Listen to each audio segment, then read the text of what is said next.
সম্প্রতি কোটা সংস্কার আন্দোলন ঘিরে উত্তাল ছিল সারা দেশ।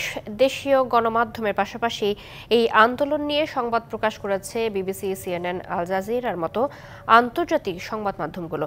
তবে এসব সংবাদ মাধ্যমে প্রকাশিত বেশিরভাগ প্রতিবেদনেই ক্ষমতাসীন সরকারকে নিয়ে একপেশে তথ্য দেওয়া হয়েছে।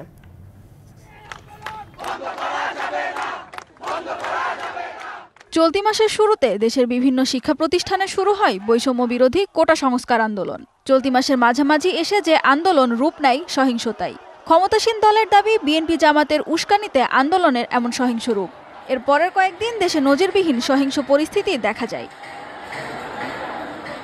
বাংলাদেশে চলমান এসব ঘটনাবলী নিয়ে বিভিন্ন প্রতিবেদন প্রকাশিত হয় আন্তর্জাতিক গণমাধ্যমগুলোতেও। তবে বেশিরভাগ ক্ষেত্রেই দেখা গেছে গণমাধ্যমগুলো একপাক্ষিকভাবে সরকার বিরোধী প্রতিবেদন প্রকাশ করেছে। 250-টিরও বেশি ডিজাইন অপশন নিয়ে ওয়ালটন স্মার্ট ফ্রিজ, বোঝে আপনার প্রয়োজন। কাতার ভিত্তিক সংবাদ মাধ্যম আল জাজিরার একটি প্রতিবেদনে বলা হয়, আইন শৃঙ্খলা বাহিনীর সাহায্যে বাংলাদেশ সরকার অতিরিক্ত বল প্রয়োগের মাধ্যমে আন্দোলনকারীদের দমন করছে। এছাড়া অন্যায়ভাবে কোটা আন্দোলনকারীদের বাধা দেওয়া হচ্ছে বলেও আল জাজিরার প্রতিবেদনে বলা হয়।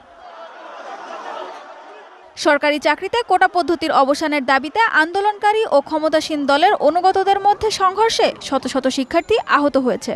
পুলিশ ও প্রত্যক্ষদর্শীদের বরাতে এমন প্রতিবেদন প্রকাশ করেছে বার্তা সংস্থা রয়টার্স। আন্তর্জাতিক গণমাধ্যমগুলোর প্রতিবেদনে আরেকটি বিষয় লক্ষ্য করা যায়। বেশিরভাগ প্রতিবেদনে পুলিশের অতিরিক্ত বল প্রয়োগ নিয়ে অভিযোগ করা হলেও রাষ্ট্রীয় স্থাপনায় হামলার বিষয়টি এড়িয়ে যাওয়া হয়। ভারতীয় সংবাদ মাধ্যম ইন্ডিয়া টুডে এনই সরাসরি সরকার বিরোধী একটি মিথ্যা প্রতিবেদন প্রকাশ করে। সেখানে বলা হয়, সংঘর্ষের কারণে প্রধানমন্ত্রী শেখ হাসিনাকে বিমানযোগে সরিয়ে নেওয়া হয়েছে। পরে প্রতিবাদের মুখে মিথ্যা প্রতিবেদন প্রকাশের জন্য নিজস্ব ওয়েবসাইটে ক্ষমা চায় সংবাদ মাধ্যমটি।